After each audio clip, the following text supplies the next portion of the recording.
यो कथा हो जंगलमा बसोबास गर्ने एक ठगको दुई छोरीहरूको जो जंगल हुँदै यात्रा गर्ने यात्रुहरूलाई छलकपट गरेर लुट्थे र तिनीहरूको हत्या गर्थे। तर एक दिन त्यहाँ एक यस्तो यात्रु आयो जसले सबैको जीवन परिवर्तन गरिदियो। एक रिसाहा राजाले आफ्ना छोराले कुनै गल्ती गरेको कारणले उसलाई देश निकालिदिए। राजकुमारले दुखी मनले आफ्नो गुजारा चलाउने हेतुले 4वटा हीरा र केही सुनका सिक्का लिएर भारी मनले आफ्ना पिताको दरबार छोडे। हिँड्दै जाँदा जब ऊ शहरबाट केही टाढा पुग्यो उसले एक साधुको आश्रम देख्यो। राजकुमारले साधुलाई दण्डवत प्रणाम गरेर एक छेउमा बस्यो। जब साधुले उसको उदास अनुहार र महँगो लुगा देखे साधुले सोधे, "बच्चा, तिमी को हौ र यहाँ कसरी आयौ?" राजकुमारले भन्यो, "महाराज, म राजा महेन्द्रको छोरा वीरेन्द्र हुँ। मलाई मेरा पिताले देश निकालिदिएका छन्, त्यसैले म परदेश जाँदैछु। बाटोमा तपाईको आश्रम देखे, त्यसैले दर्शन गर्न मन लाग्यो।" साधुले वीरेन्द्रको कुरा सुनेपछि भने, "बत्स, तिमी असल मान्छे हौ र परदेश जाँदैछौ, त्यसैले म तिमीलाई 4 कुरा बताउँछु। ती कुरामा अमल गर्नु। परदेशमा यी कुराहरू तिमीलाई पक्कै काम लाग्नेछन्।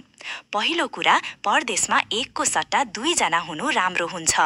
दोस्रो कुरा, परदेशमा अरूको हातले बनाएको खाना नखानु, खानै परेमा पनि पहिले कुनै जनावरलाई खुवाउनु। तेस्रो कुरा, परदेशमा अरूले ओछ्याएको ओछ्यानमा नसुत्नु, सुत्नै परेमा राम्रोसँग सफा गर्नु। चौथो कुरा, यदि कतै शत्रुहरूका जालमा पर्यो भने सकेसम्म शान्त र ज्ञानपूर्ण कुराकानी गरेर आफ्नो उद्देश्य प्राप्त गर्न खोज्नु।"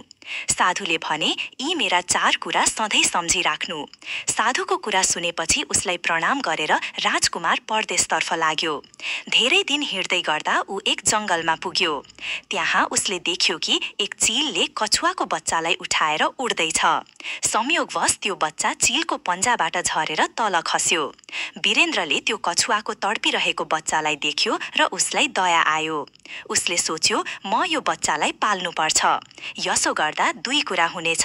पहिलो, यसको ज्यान बच्नेछ र दोस्रो, साधुले भनेको पहिलो कुरा पूरा हुनेछ कि यात्रामा 1को सट्टा 2 हुनु राम्रो हुन्छ।" अनि यससँग कुरा गर्दै गर्दा दिनहरू पनि सजिलै बित्नेछन्। यो सबै सोचेर वीरेन्द्रले कछुवाको बच्चालाई आफूसँगै लिए। अब यात्रामा राजकुमारसँग त्यो कछुवाको बच्चा पनि सँगै भयो। केही दिनको यात्रापछि राजकुमारले एक राम्रो ठाउँ देख्यो। त्यो ठाउँमा पुगेपछि उसले केही खायो, पियो र कछुवाको बच्चालाई भन्यो, "तिमी यहीँ बसेर पर्ख, म अलिकति सुत्छु।" यसो भन्दै वीरेन्द्र एउटा रुखको छायामा सुते। त्यही रुखमा एउटा सर्प र एउटा कौवा बस्थे। तिनीहरूको बानी नै यस्तो थियो कि जब कोही यात्रु त्यो रुखमुनि बस्थ्यो, सर्पले उसलाई डस्थ्यो र कौवाले उसको आँखा निकाल्थ्यो। जब नागले सुतिरहेको यात्रुलाई देख्यो, ऊ रुखबाट ओर्लेर वीरेन्द्रलाई डस्यो। सर्पको डस्ने बित्तिकै राजकुमारको प्राण गयो। केही बेरमा कछुवाले वीरेन्द्रलाई हेर्दा उसलाई मरेको देखेर धेरै डरायो र रोँदै राजकुमारको शरीरमाथि चढेर बस्यो। त्यसबेला कौवा पनि रुखबाट तल झर्यो र जस्तै उसले राजकुमारको आँखा निकाल्न खोज्यो, कछुवाले झपट्टै कौवाको घाँटी मुखले समात्यो। कौवाले धेरै जोड लगायो तर कछुवाले उसलाई छोडेन। तब कौवाले सर्पलाई बोलायो।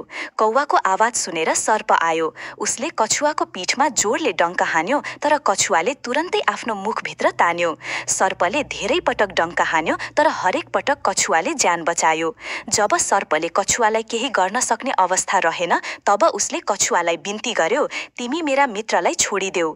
त्यसमा कछुवाले भन्यो, "तैले मेरो मित्रलाई डसेको छस्, अब म पनि तेरो मित्रको ज्यान लिन्छु।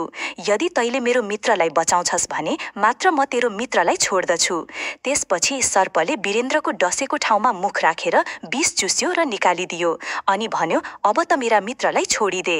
कछुवाले हेर्दा राजकुमारमा होस आउन थालेको थियो र विष पनि घट्दै थियो। तब उसले कौवालाई छोडिदियो।